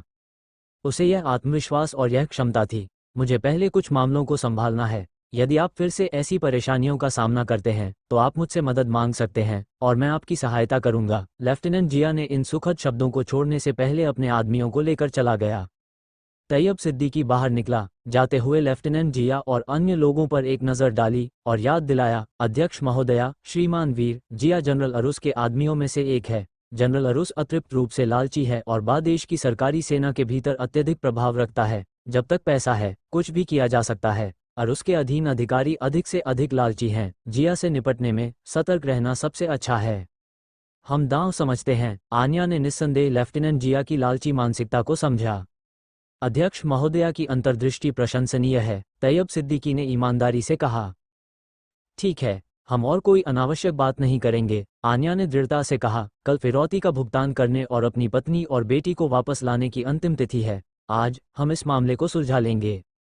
अध्यक्ष महोदया, आपकी महान दया और सदाचार मैं हमेशा याद रखूंगा, तैयब सिद्दीकी ने कृतज्ञतापूर्वक कहा। एक बड़ा आदमी लगभग आंसू बहाने की कगार पर था। आन्या की सीधी सादी बात ने उसे गहराई से प्रभावित किया। दुष्यंती और अन्य 4 महिलाओं की ताकत को देखते हुए वह जानता था कि उसकी पत्नी और बेटी को बचाना सुनिश्चित था, और इस बात की कोई चिंता नहीं थी कि अपहरणकर्ता भुगतान के बाद फिरौती का नोट फाड़ देंगे। तैयब सिद्दीकी ने फोन पर हथियार डीलर से संपर्क किया। सावधानी सुनिश्चित करने के लिए वीर ने एक सूटकेस खोला और ट्रैकिंग शुरू करने के लिए कंप्यूटर सेट किया। जब हथियार डीलर ने सुना कि तैयब सिद्दीकी इतनी जल्दी फिरौती का भुगतान कर सकता है तो वह खुश हो गया। उसने तैयब सिद्दीकी के अनुरोध को अस्वीकार नहीं किया और वीडियो के माध्यम से तैयब सिद्दीकी को फ़ोन काटने से पहले अपनी पत्नी और बेटी को देखने की अनुमति दी। अब हमें आगे क्या करना चाहिए? तैयब सिद्दीकी ने अपना पूरा भरोसा वीर पर डाल दिया। स्वाभाविक रूप से हम सीधे वहीं जाएंगे, वीर ने लापरवाही से कहा। फिर आन्या को देखा और धीरे से पूछा, बादेश के गन मार्केट को देखने में दिलचस्पी है। तैयब सिद्दीकी की पत्नी और बेटी को हथियार डीलरों ने अपहरण कर लिया है। जब हम वहां हैं तो हम कुछ हथियार वापस खरीद सकते हैं। आन्या की खूबसूरत आंखों में रुचि की चमक आई, लेकिन उसने इसे दबा दिया और सावधानी से कहा, क्या यह अनुचित नहीं है? तुम लोगों को बचाने जा रहे हो। अगर लड़ाई छिड़ गई तो क्या मैं एक बोझ नहीं बन जाऊंगी? क्या बोझ? मेरे साथ तुम्हारे होते हुए कोई तुम्हें चोट नहीं पहुंचा सकता, वीर ने निडर होकर जवाब दिया। इसके अलावा दुष्यंती और 5 महिलाओं के मुद्दों को हल करने के साथ ये काफी है। तुम और मैं बस दर्शनीय स्थलों की यात्रा पर जा रहे हैं। भले ही तुम न जाओ, तुम्हें तुम्हारी रक्षा के लिए किसी को रुकना होगा, तो क्यों न हमारे साथ चलो। इस तरह मैं आश्वस्त रहूंगा। जी अध्यक्ष महोदया, कृपया निश्चिंत रहें। जब आप हमारे हितैषी के साथ बाहर जाती हैं, तो हमारे कौशल का थोड़ा सा प्रदर्शन किसी भी ड्रग लॉर्ड या हथियार डीलर को आपसे एक बॉस की तरह व्यवहार करने, सम्मानजनक होने और आपको उकसाने की हिम्मत नहीं करने पर मजबूर कर देगा, दुष्यंती ने जोड़ा। तैयब सिद्दीकी का मुंह टेढ़ा हो गया, वह शब्द नहीं ढूंढ पा रहा था। उसकी पत्नी और बेटी को बचाने की जगह निस्संदेह जीवन के सभी क्षेत्रों के अच्छे और बुरे लोगों का मिश्रण होगी। इसे एक दर्शनीय स्थलों की यात्रा के रूप में बोलना वास्तव में कुछ था। ठीक है, चलो फिर चलते हैं, आन्या अंत में सहमत हो गई। वीर आन्या को हवेली में अकेला छोड़ने के बारे में असहज था, केवल जब वह उसके साथ होती थी तो पूरी तरह से सहज महसूस करता था। बस ऐसे ही हवेली में एक भी व्यक्ति नहीं बचा। तैयब सिद्दीकी सहित 7 लोगों का समूह सीधे गंतव्य की ओर बढ़ गया। एपिसोड 376, कादर को सबक सिखाना। गन मार्केट एक सब्जी बाजार के समान है। कई देशों के लिए हथियार शक्ति का प्रतिनिधित्व करते हैं। हालांकि बा देश में बंदूकें प्रचुर मात्रा में हैं, और जब तक आपके पास पैसा है, ऐसा कुछ भी नहीं है जिसे आप खरीद नहीं सकते। ये स्थान कई देशों में निर्मित हथियारों को इकट्ठा करता है। यहाँ तक कि महिलाएं और बच्चे उनमें से कुछ बंदूकों से खेलते हैं। उन पुरुषों का तो कहना ही क्या जो यहाँ रहते हैं। जब भी कोई ग्राहक आता है, बंदूक व्यापारी विभिन्न हथियारों में हेरफेर करते हैं, उनके प्रदर्शन और कीमत का परिचय देते हैं और छूट प्रदान करते हैं। गन मार्केट में दिखने वाले लोगों के एक समूह ने कई बंदूक व्यापारियों का ध्यान आकर्षित किया। यहाँ एक नज़र डालें, संयुक्त राज्य अमेरिका में बनी नवीनतम राइफलें चाहते हैं? आत्मरक्षा के लिए कुछ हथियार खरीदें। हथियारों के बिना आपके जीवन की सुरक्षा की गारंटी नहीं है। हमारे पास सभी प्रकार के हथगोले और बम हैं। बंदूक व्यापारियों ने उत्साही और विनम्र मुस्कान दिखाई, इन राहगीरों के समूह को आकर्षित करने की कोशिश कर रहे थे। 8 लोगों का समूह कोई और नहीं बल्कि वीर और अन्य थे। केवल वीर और आन्या हाथ में हाथ डाले हुए थे। दुष्यंती और 5 महिलाएं पीछे फैली हुई थीं, और तैयब सिद्दीकी सबसे आगे नेतृत्व कर रहा था। ऐसी लाइनअप, विशेष रूप से इन सुंदरियों के साथ, स्वाभाविक रूप से बहुत ध्यान आकर्षित करती थी। हालांकि बंदूक व्यापारी वीर और उसके समूह के बारे में बहुत उत्सुक थे। वे यह नहीं समझ सके कि ऐसी लाइनअप यहाँ क्यों दिखाई देगी। हालांकि बंदूक व्यापारियों की नज़र पूरी तरह से दुष्यंती के समूह की 2 महिलाओं पर केंद्रित थी जो अपने हाथों में ब्रीफकेस पकड़े हुए थीं। ये देखकर वे केवल पैसे से भरे हो सकते थे। बंदूक व्यापारी उत्साहित कैसे नहीं होते? वीर और आन्या व्यापारियों के शोर से परेशान नहीं हुए और अंदर चलते रहे। बादेश की यह यात्रा आंखें खोलने वाली रही है। यदि हम यहाँ व्यापार के युद्ध के मैदान को स्थिर करना चाहते हैं, तो हमें सुरक्षा के लिए सशस्त्र बलों पर भरोसा करना होगा, अन्यथा यहाँ किसी के लिए भी व्यापार करना बेहद खतरनाक है, आन्या ने धीरे से कहा। हम अच्छी तरह से तैयार हैं। हम निश्चित रूप से इस भूमि पर खुद को स्थापित कर सकते हैं और व्यापार को स्थिर कर सकते हैं, वीर ने आश्वासन दिया। आन्या ने चारों ओर बड़े करीने से प्रदर्शित विभिन्न हथियारों पर एक नज़र डाली। वीर का हाथ थोड़ा और कसकर पकड़ लिया। इस समय तैयब सिद्दीकी ने पूछा, अध्यक्ष महोदया, श्रीमान वीर, कृपया एक क्षण प्रतीक्षा करें। मैं कादर के ठिकाने के बारे में पूछताछ करूंगा। कादर, इस क्षेत्र का बॉस, वह भी था जिसने तैयब सिद्दीकी की पत्नी और बेटी को पकड़ा था। जाओ, वीर ने लापरवाही से कहा। तैयब सिद्दीकी ने सिर हिलाया, फिर एक बंदूक व्यापारी के स्टॉल पर गया और पूछा, कादर कहाँ है? उसने मुझे उसे खोजने के लिए कहा था। बंदूक व्यापारी ने तैयब सिद्दीकी को एक जांच पड़ताल वाली नज़र से देखा, फिर वीर के समूह पर नज़र डाली और अपने साथी को बुलाया। साथी के व्यापार संभालने के बाद बंदूक व्यापारी ने कहा, मेरे पीछे आओ, मैं तुम्हें वहां ले जाऊंगा। यहाँ सभी बंदूक व्यापारी कादर के शासन में अपना जीवन यापन करते हैं। स्वाभाविक रूप से उन्हें कादर के मेहमानों को व्यक्तिगत रूप से ले जाना पड़ता है। बंदूक व्यापारी को इस बात की बिल्कुल भी चिंता नहीं थी कि वीर और उसके समूह के अन्य इरादे हो सकते हैं और कादर के इलाके में परेशानी पैदा कर सकते हैं। ये परेशानी मोल लेने जैसा होगा। इसके अलावा यदि वीर और उसका समूह वे लोग नहीं थे जिनसे कादर मिलना चाहता था और उन्होंने कुछ भी भयावह करने का प्रयास किया, तो सशस्त्र लोग सभी दिशाओं से निकलकर आसानी से उपद्रवियों को मार डालते। बंदूक व्यापारी वीर और उसके समूह को कादर के पास ले गया। बंदूक लिए लोग चारों ओर सतर्क थे, मेनेसिंगली घूर रहे थे।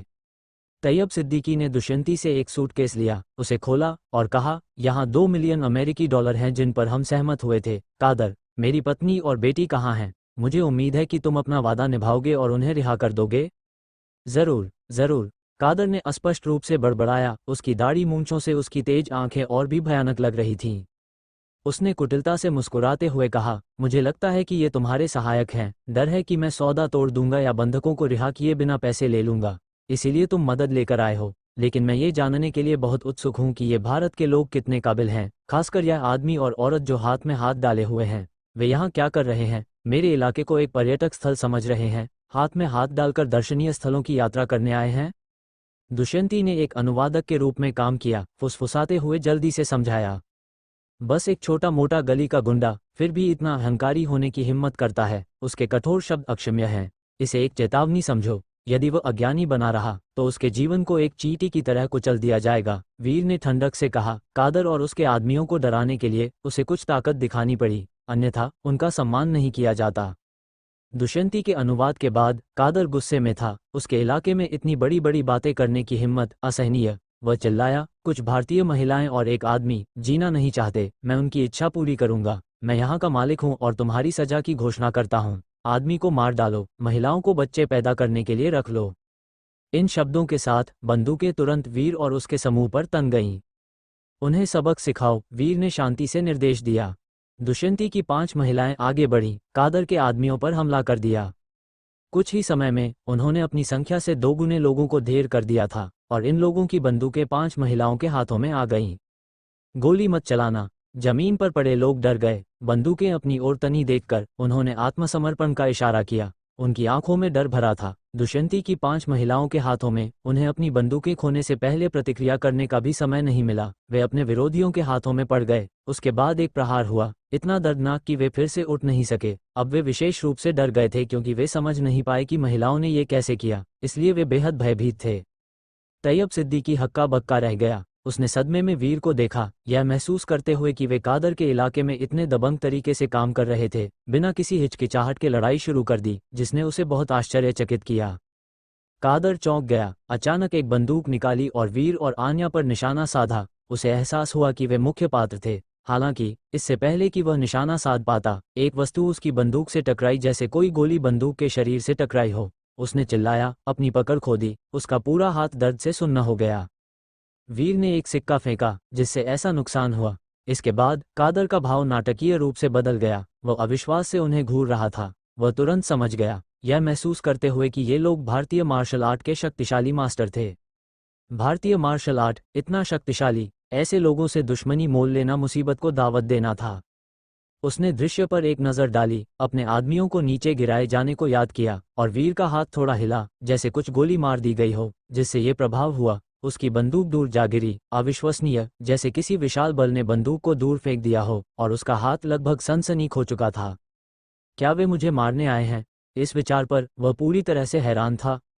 एपिसोड 377, हथियारों की खरीद। मैं तुम्हें चेतावनी दे रहा हूँ, गड़बड़ मत करो, यह मेरा इलाका है। अगर तुमने मुझे मार दिया तो तुम यहाँ से बचकर नहीं निकल पाओगे, कादर ने डर के मारे कहा। उसे आखिरकार समझ आ गया था कि चाहे वीर के तरीके हों या दुष्यंती और 5 महिलाओं द्वारा दिखाए गए कौशल, उसे मारना उनके लिए एक आसान काम था। ये सोचते ही वह बेहद चिंतित हो गया। उसे इस तरह मरने से डर लग रहा था और वह समझ गया था कि उसकी धमकियां बेकार थीं। वीर और दूसरों के लिए, अगर वे उसे मार भी देते तो वे बिना किसी नुकसान के चले जाते। असली ताकत के सामने उसके मातहत किसी काम के नहीं थे। चिंता मत करो, मैं तुम्हें मारने नहीं जा रहा हूँ। वीर ने आन्या को नीचे बैठने के लिए खींचा और दिलचस्पी से कहा, इसके विपरीत हम तुम्हें पैसे देने आए हैं। कादर की चिंता अभी भी बहुत थी क्योंकि उसने सावधानी से वीर और आन्या को देखते हुए कहा, आदरणीय मेहमानों, आपको जो भी चाहिए बस कह दीजिए और मैं आपको संतुष्ट करने की पूरी कोशिश करूंगा। हमें कुछ पीने को नहीं पूछोगे? वीर ने उदारता से कहा। कृपया कृपया, कादर हकलाया, ना कहने की हिम्मत नहीं कर सका। तुरंत अपनी सबसे अच्छी रेड वाइन निकाली और एक वेटर की तरह खुद वीर और आन्या को परोसने लगा। कादर के इलाके में वीर एक बिन बुलाए मेहमान की तरह बर्ताव कर रहा था, जबकि कादर उनके साथ पूर्वजों जैसा व्यवहार कर रहा था। कादर के माथहत आज्ञाकारी रूप से एक तरफ दुबके हुए थे। उनके चेहरों पर बिना किसी हरकत के डर दिखाई दे रहा था। अपने बॉस को ऐसी हालत में देखकर उन्होंने लापरवाही से काम करने की हिम्मत नहीं की, खासकर जब 5 महिलाएं उन्हें बगल से घूर रही थीं, जिससे वे और भी डर गए थे। बेशक दुष्यंती ने अनुवादक के रूप में काम करना जारी रखा, अपने कर्तव्यों को पूरा करते हुए। तैयब सिद्दीकी एक हैरान अवस्था में पड़ गया, सोचने में असमर्थ। उसे बस विश्वास नहीं हो रहा था कि एक विशाल क्षेत्र को नियंत्रित करने वाले हथियार डीलिंग गिरोह का सम्मानित नेता कादर मौत के सामने इतना कमजोर हो जाएगा। तुम्हारा नाम कादर है, संकोच मत करो, बैठ जाओ, हम यहाँ कारोबार पर चर्चा करने आए हैं, वीर ने मुस्कुराते हुए कहा। क्या मुझे बैठना चाहिए या नहीं? कादर दुविधा में था, उसे समझ नहीं आ रहा था कि क्या करे। उसने वीर के शब्दों का विरोध करने की हिम्मत नहीं की, लेकिन बिना हिम्मत के बैठने के लिए कुछ साहस की आवश्यकता थी। एक पल के लिए हिचकिचाने के बाद वो आखिरकार ऐसे बैठ गया जैसे कांटों पर बैठा हो। उसका माथा ठंडे पसीने से ढका हुआ था। हालांकि यह उसका इलाका था, एक पल में वह नुकसान में था, अब घमंड से काम करने की हिम्मत नहीं कर रहा था।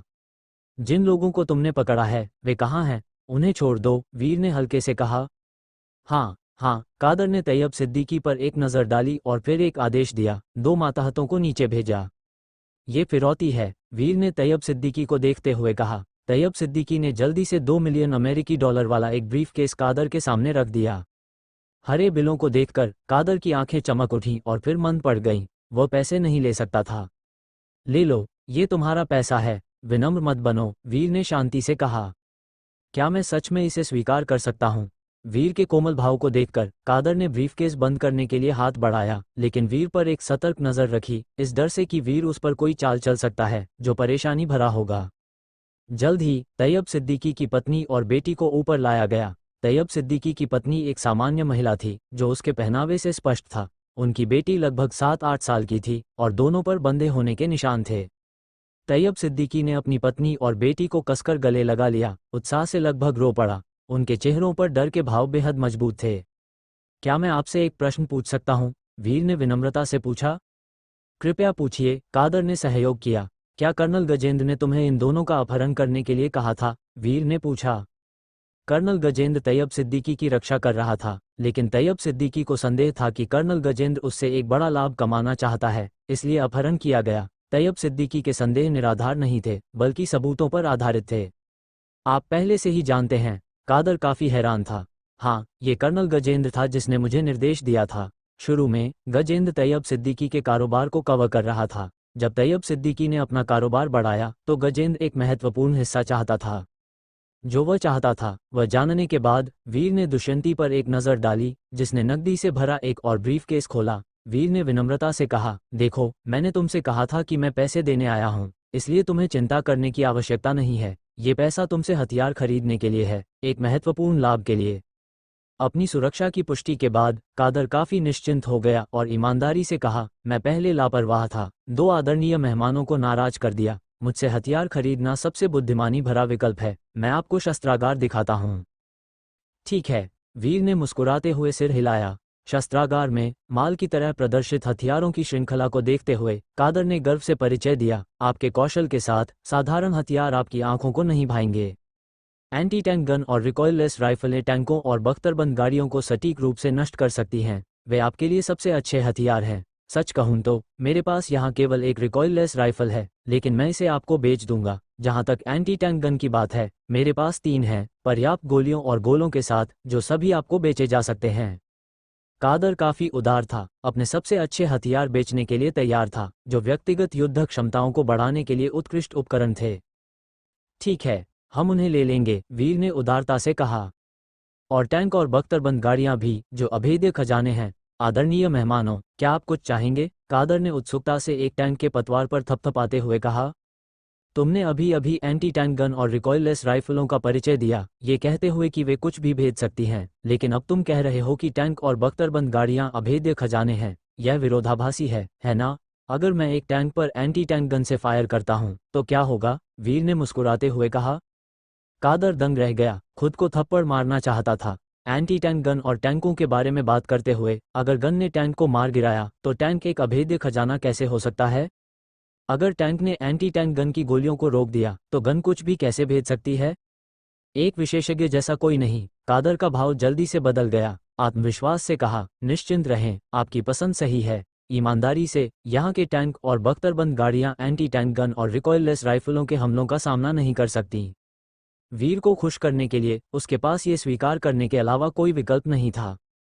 वीर ने दुष्यंती और 5 महिलाओं की जरूरतों के आधार पर हथियार चुने, जिसमें हैवी मशीन गन और स्नाइपर राइफलों पर ध्यान केंद्रित किया गया। इतनी भारी गोलाबारी के साथ उनके निवास को एक ठोस किले में बदला जा सकता था, जो किसी भी जमीनी हमले को आसानी से बेअसर कर सकता था। हथियारों का चयन करने के बाद कादर के मातहतों ने उन्हें वीर और दूसरों की गाड़ियों पर लाद दिया। कादर ने सौहार्दपूर्वक वीर और आन्या का अभिवादन किया।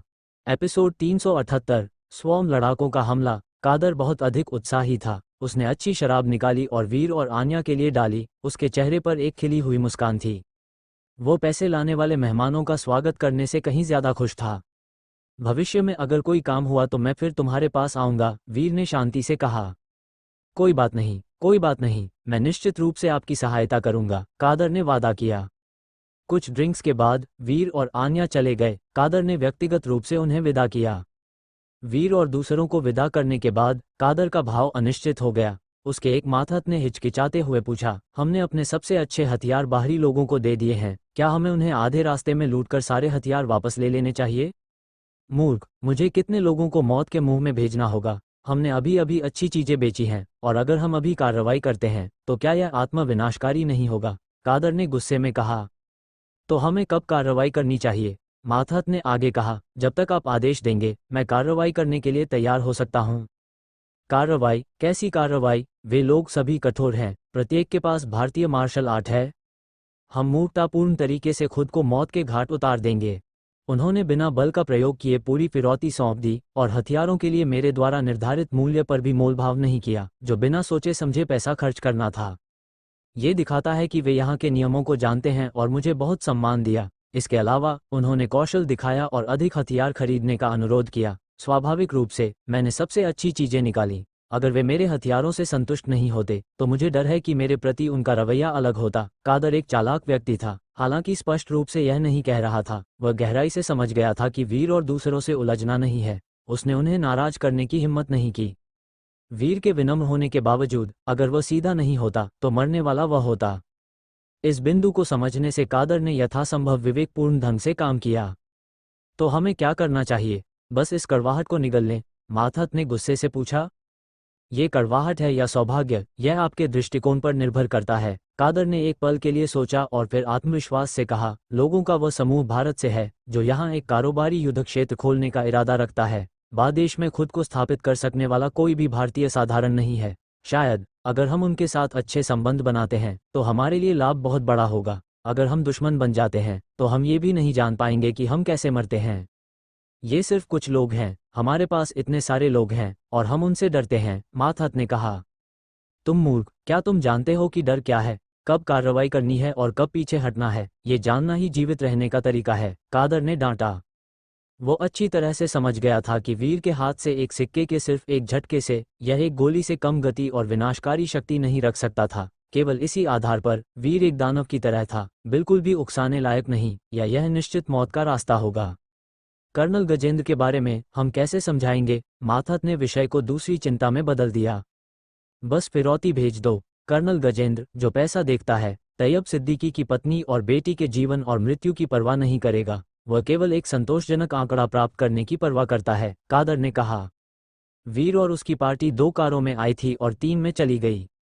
खरीदे गए हथियार कारों में थे, जिसमें रिकॉइललेस गन भी शामिल थी, सीधे अंदर स्थापित, एक काले कपड़े से ढकी हुई। वीर ने कादर की विवेकशीलता की सराहना की। केवल कादर जैसा कोई व्यक्ति ही बादेश में लंबे समय तक जीवित रह सकता था। आधे घंटे बाद 3 कारें एक जंगली इलाके से गुजर रही थीं। एक निचले जंगल के रास्ते पर 10 से अधिक गाड़ियां घात लगाए पड़ी थीं और हथियार पकड़े हुए आकृतियों ने अपनी उपस्थिति प्रकट की। लक्ष्य दिखा, मेरे आदेश का पालन करो, हमले के लिए तैयार हो जाओ। एक हटे कट्टे आदमी ने दूरबीन के माध्यम से लक्ष्य को देखा और पास के लोगों को आदेश जारी किया। हाँ, 30 से अधिक लोगों ने चुपचाप जवाब दिया, अपने गोला बारूद की जांच की और खुद को कार्रवाई के लिए तैयार किया। ये लोग स्वॉर्म लड़ाका समूह के सदस्य थे। जिया सूर्यवंशी को वीर और आन्या के हाथों नुकसान उठाना पड़ा था, इसलिए वह बदला लेना चाहती थी। जिया सूर्यवंशी ने सोचा कि वीर और अन्य लोग यहाँ अपरिचित हैं, फिर भी उसे नाराज करने की हिम्मत की, इस प्रकार जानलेवा इरादा पाले हुए थी। जल्द ही 30 से अधिक लोगों ने 10 से अधिक गाड़ियों में वीर और दूसरों की 3 कारों का पीछा किया। वीर और दूसरों ने असामान्यता पर ध्यान दिया। तैयब सिद्दीकी के 3 लोगों के परिवार ने कार के अंदर एक चिंतित भाव दिखाया। इसे तुम पर छोड़ता हूं, हमने जो हथियार अभी खरीदे हैं उनका प्रदर्शन परीक्षण किया जा सकता है, वीर मंद मंद मुस्कुराया। वीर और आन्या एक कार में थे, दुष्यंती और 5 अन्य महिलाएं दूसरी 2 कारों में थीं। वीर से ईयरपीस के माध्यम से आदेश आने के बाद दुष्यंती और 2 महिलाएं जो कार्रवाई के लिए उत्सुक थीं तुरंत चली गईं, अपनी सीटें छोड़कर पीछे के डिब्बे में स्थानांतरित हो गईं। 3 कारों में लोग हमारे शिकार हैं, किसी को भी जीवित न छोड़ें, हम उन्हें धीरे धीरे शिकार करेंगे। पीछा करने वालों में से नेता ने एक मुस्कान के साथ ऐसा भयावह आदेश दिया। रटटट, जो कार सबसे पहले पास आई, उसने प्रतीकात्मक रूप से फायर किया, दृष्टि के भीतर लक्ष्यों पर जमकर गोलीबारी की। गोलीबारी ने शांति भंग कर दी, मारने का इरादा जंगल में गरज उठा। अब हरकत करने का समय आ गया है। हमलावर दुष्यंती और 2 महिलाओं ने एक दूसरे को देखा, फिर वाहन के डिब्बे को ढकने वाले काले कपड़े को हटाया, जिससे एक हैवी मशीन गन और रिकॉइललेस गन का पता चला। हैवी मशीन गन गरजने लगी और आग की लपटों के बीच घातक गोलियों ने शून्य को भेद दिया। पीछा करने वाली गाड़ियों पर जमकर गोलीबारी की। रिकॉइललेस गन कांप उठी गोलों की सीटी के साथ। उसके बाद हिंसक विस्फोट हुए। दुष्यंती और 2 महिलाओं में से एक ने हैवी मशीन गन को नियंत्रित किया, दूसरी ने रिकॉइललेस गन का प्रबंधन किया। महिलाओं के हाथों में घातक हथियार जीवित लग रहे थे, चाहे गोलियां हों या गोले। ऐसा लग रहा था कि उनकी आंखें हैं जो पीछा करने वाली गाड़ियों को विनाशकारी वार दे रही हैं। गोलों के प्रभाव में गाड़ियां नष्ट हो गईं, लोग मारे गए, विस्फोट हुए और आग की लहरें उठीं। गोलियों की गुस्सैल बौछार के नीचे कारें भेद दी गईं, छलनी की तरह जर्जर हो गईं। बस एक पल में 10 पीछा करने वाली गाड़ियों में से लगभग आधी नष्ट हो गईं। नाश हो, ये कैसे हो सकता है? ये कैसे संभव है? धत तेरे की, वो एक हैवी मशीन गन और रिकॉइललेस गन है। ये कैसे हो सकता है? केवल सरकारी और विद्रोही सेनाएं ही लड़ाइयों में ऐसे हथियारों का उपयोग करती हैं। आमतौर पर आप यहाँ इतने शक्तिशाली हथियार नहीं देखेंगे। देश का हथियार बाजार इन हथियारों को नहीं बेचता है। यहाँ तक कि मेरे स्वयं लड़ाका समूह के पास भी इतने शक्तिशाली हथियार नहीं हैं। उन्हें ये हथियार कैसे मिले? पीछा करने वाली गाड़ियां अराजकता के बीच भयभीत दिलों के साथ पीछा जारी रखने की हिम्मत नहीं कर सकीं। अचानक दुष्यंती और 2 महिलाओं के हमले के तहत वे दंग और भयभीत हो गए, यह महसूस करते हुए कि आगे बढ़ना निश्चित मौत है, जीवित रहने का कोई मौका नहीं है। उन्होंने दूसरों को शिकार के रूप में लिया था, लेकिन माने हुए शिकार के हाथों में वे चींटियों की तरह थे, एक पल में कुचल दिए गए।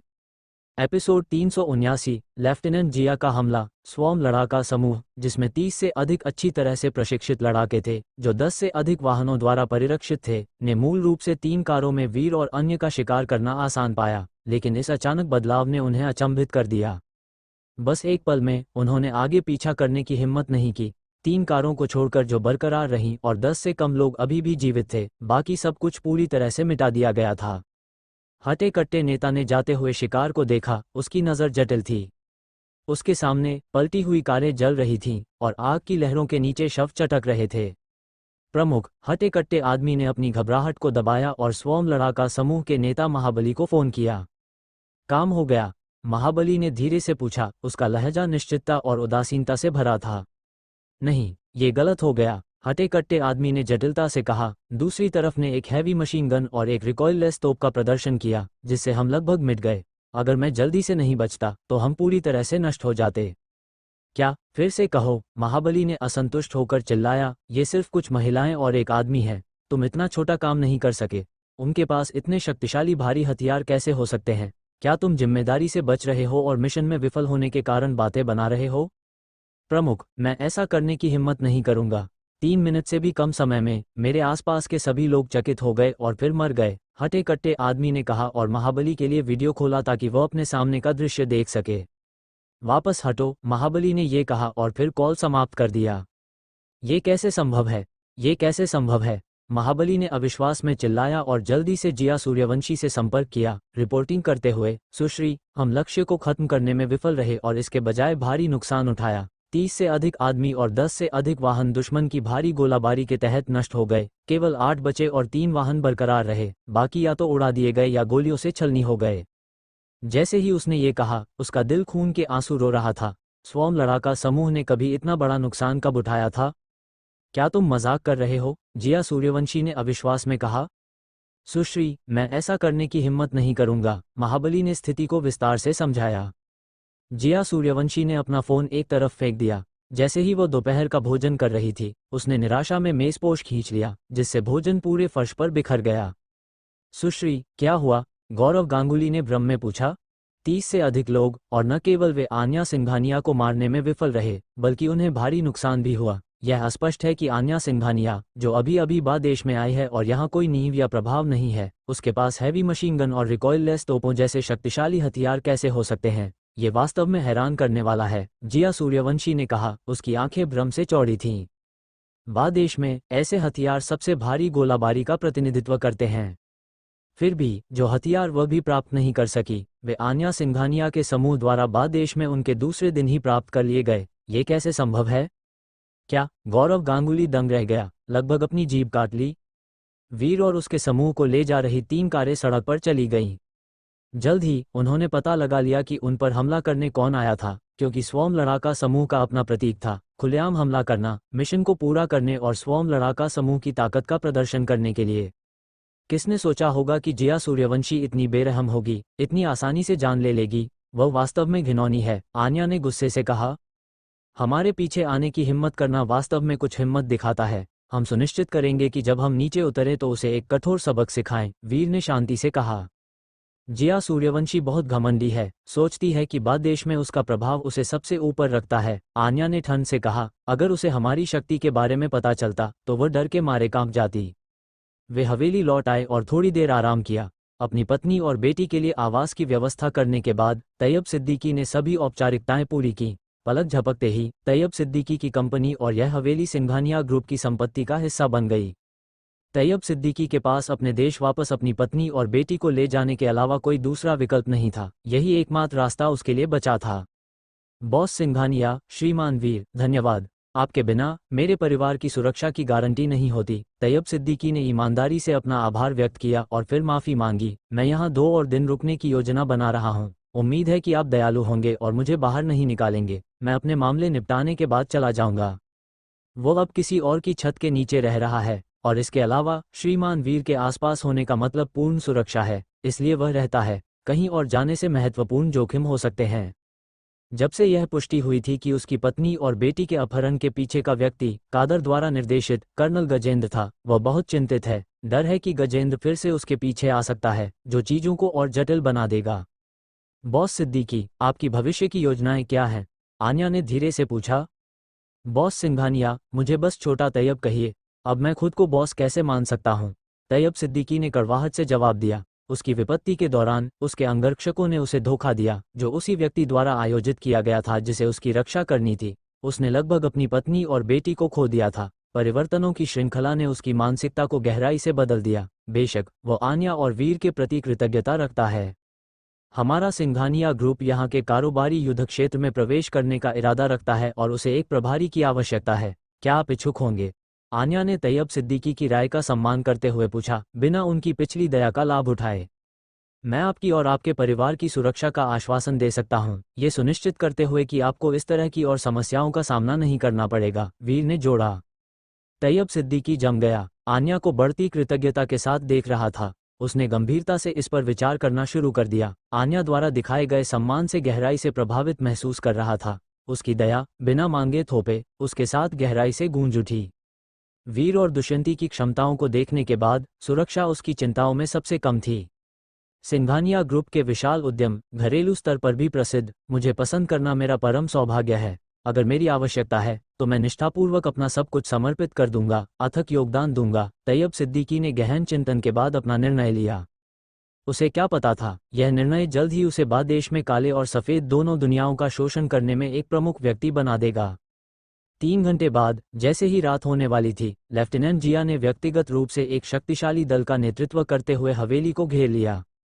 एपिसोड 380, युद्ध। सेकंड लेफ्टिनेंट जिया, पूरी तरह से तैयार, ने एक भारी बल इकट्ठा करने से पहले हवेली के लेआउट पर खुफिया जानकारी एकत्र की। 200 से अधिक सैनिकों के साथ वे आक्रामक रूप से आगे बढ़े, 10 से अधिक टैंकों और दर्जनों बख्तरबंद गाड़ियों की आड़ में। हवेली के अंदर आन्या और तैयब सिद्दीकी के परिवार को तहखाने में छिपाने की व्यवस्था करने के बाद वीर का भाव बर्फ जैसा ठंडा हो गया। वह इस बात से अनजान था कि घुसपैठिया सेकंड लेफ्टिनेंट जिया था, और इससे भी अनजान था कि सैन्य सलाहकार ने उस पर और आन्या पर इनाम रखा था। उसके दिमाग में विद्रोहियों के आतंकवादी हमले को विफल करने के बाद जो लोग उससे दुश्मनी रखते थे वे विद्रोही होने चाहिए थे। उसे क्या पता था कि बाद देश की सरकारी सेनाएं हमला करेंगी। हवेली के पास आने वाले किसी भी व्यक्ति को बिना किसी दया के मार दिया जाएगा, वीर ने आदेश दिया। उसका हत्या का इरादा भड़क उठा। चाहे कादर हो या स्वयं लड़ाका समूह, वो अपेक्षाकृत शांत था, कभी भी इतना तीव्र हत्या का इरादा नहीं था। लेकिन अब उसका हत्या का इरादा भारी था। उसने सोचा कि यह हास्यास्पद है कि उन्होंने उसे कमजोर समझा और घुसपैठियों पर बेरहमी से हमला करके उनकी गलती साबित करना चाहता था। तुम में से प्रत्येक को हवेली के चारों ओर खुद का बचाव करना चाहिए। मुझे परवाह नहीं है कि तुम ये कैसे करते हो, बस जितने हो सके उतने दुश्मनों को मार डालो। यदि बिल्कुल आवश्यक न हो तो लड़ाई को हवेली तक न पहुंचने दें, दुश्मन को बाहर रोकने का प्रयास करें। वीर ने दुष्यंती और अन्य 4 महिलाओं को निर्देश दिया। हवेली में अभी भी रहना था और इस लड़ाई के बाद अनिवार्य रूप से बमबारी की जाएगी। उसे अब जो करना था वो था इसे यथासंभव बचाना। समझ गई। दुष्यंती और 4 महिलाएं, उनका हत्या का इरादा उग्र, बिखर गईं और हवेली के बाहर अपनी रक्षा स्थापित की। वीर हवेली के शीर्ष पर चढ़ गया, जहां उसके बगल में एक एंटी टैंक गन और स्नाइपर राइफल रखी हुई थी। हैवी मशीन गन और रिकॉइललेस राइफल 5 महिलाओं को सौंप दी गई। आने वाले दुश्मनों का सामना करते हुए उनसे हाथ से लड़ना असंभव था। वे केवल तोपखाने की आग से जवाबी कार्रवाई कर सकते थे। हमला। दूर छिपे सेकंड लेफ्टिनेंट जिया ने अपने बगल के अधिकारी को आदेश दिया। हाँ, अधिकारी ने सख्ती से जवाब दिया, फिर आदेश जारी किए। सेकंड लेफ्टिनेंट जिया ने वीर और अन्य पर हमला करने के लिए एक सरल बहाना इस्तेमाल किया। उन्हें आतंकवादियों के रूप में वर्गीकृत किया, जिसने उनके खिलाफ भारी बल इकट्ठा करने को उचित ठहराया। ये बहाना निश्चित रूप से बादेश सरकार द्वारा अधिकृत था, अन्यथा वह सेना को स्वतंत्र रूप से कैसे जुटा सकता था। टैंकों ने अपने सामने की बाधाओं को कुचल दिया और हवेली को घेर लिया। बख्तरबंद गाड़ियों पर लगी मशीनगनों ने हमला शुरू कर दिया। सैनिक गाड़ियों और टैंकों के पीछे छिप गए, राइफलें पकड़े हुए, अपनी दृष्टि की रेखा के भीतर सब कुछ निशाना बना रहे थे। हमला शुरू हुआ और बड़ी संख्या में सैनिकों ने भारी आड़ में अपना हमला शुरू किया। सेकंड लेफ्टिनेंट जिया ने अपना ड्रिंक पिया, एक सिगार पिया और परिणाम का इंतजार किया। दुष्यंती एक वाहन पर रिकॉइललेस राइफल को नियंत्रित कर रही थी और जवाबी हमला करने वाली पहली थी।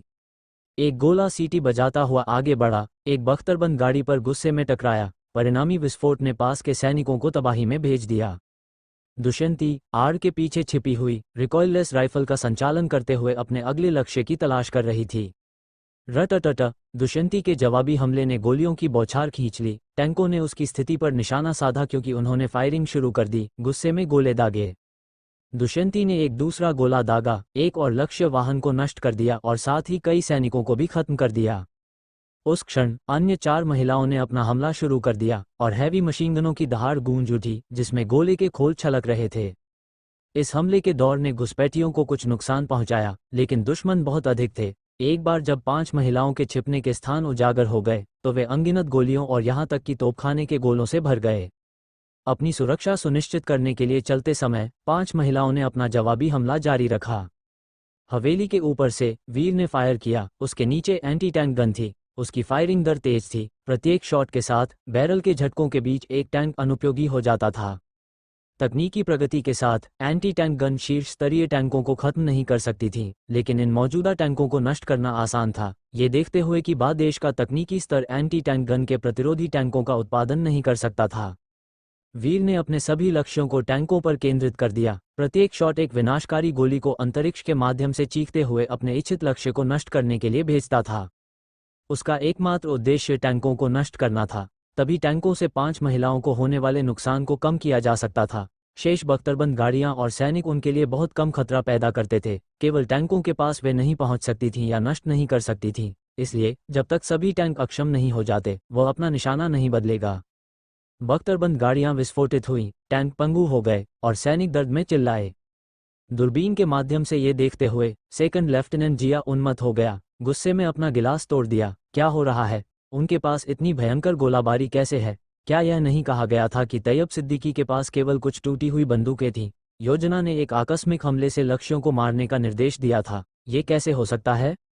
लेफ्टिनेंट, मुझे यकीन नहीं है कि क्या हो रहा है। तार्किक रूप से ऐसा नहीं होना चाहिए, एक कांपते हुए अधिकारी ने जवाब दिया। रिकॉइललेस राइफलें, heavy machine gun, anti tank gun, उनके पास ये सब है। ये कैसे संभव है? यहाँ तक कि बंदूक बाजार में भी इन्हें अजनबियों को बेचना प्रतिबंधित है। इसके अलावा कोई भी हथियार डीलर ऐसे हथियार बेचने की हिम्मत नहीं करेगा। तुम अक्षम मूर्ख, यह वो खुफिया जानकारी है जो तुमने एकत्र की थी, सेकंड लेफ्टिनेंट जिया ने डांटा। लेफ्टिनेंट, अब क्या? अधिकारी हिचकिचाया और शीतन सींग दे पूछा। धनुष खींचा जा चुका है, पीछे मुड़ना नहीं, भले ही बलिदान हो, यह इसके लायक है। जब तक वे मारे जाते हैं ये पर्याप्त होगा। हालांकि उनके पास दुर्जेय हथियार हैं, वे संख्या में कम हैं और लंबे समय तक टिक नहीं सकते। सेकंड लेफ्टिनेंट जिया ने गंभीर रूप से जवाब दिया, उन्हें हवेली के ऊपर बंदूकधारियों को नीचे उतारने के लिए कहो। शूटिंग की आवृत्ति के आधार पर मैं अनुमान लगाता हूं कि वहां 3 बंदूकधारी हैं। 3 बंदूकधारियों को खत्म करो और जमीनी हमला आसान हो जाएगा, दमन कम हो जाएगा। लेफ्टिनेंट, कुछ गड़बड़ है। जमीन पर फायरिंग को देखते हुए 5 लोग हैं। मुझे पूरा यकीन है कि उनके पास 6 लड़ाके हैं, जो ज्ञात स्थिति का खंडन करता है, अधिकारी ने हैरान होकर कहा। अगर तुम्हारी खुफिया जानकारी सटीक होती तो हमें इतना नुकसान नहीं होता। सेकंड लेफ्टिनेंट जिया ने फटकार लगाई, छाया में एक गुप्त विशेषज्ञ छिपा होना चाहिए जिसे तुम पता लगाने में विफल रहे हो। वास्तव में केवल वीर ही हवेली के ऊपर था। वीर ने तेजी से फायर किया, लगभग बिना निशाना लगाए, बस ट्रिगर खींचना ही काफी था, और गोलियां निर्देशित लगती थीं, लक्ष्यों की ओर विस्फोट करती थीं। सेकंड लेफ्टिनेंट जिया के आदेशों का पालन करते हुए शेष टैंकों ने अपनी बैरल पूरी तरह से वीर की स्थिति पर केंद्रित कर दी। एपिसोड 381।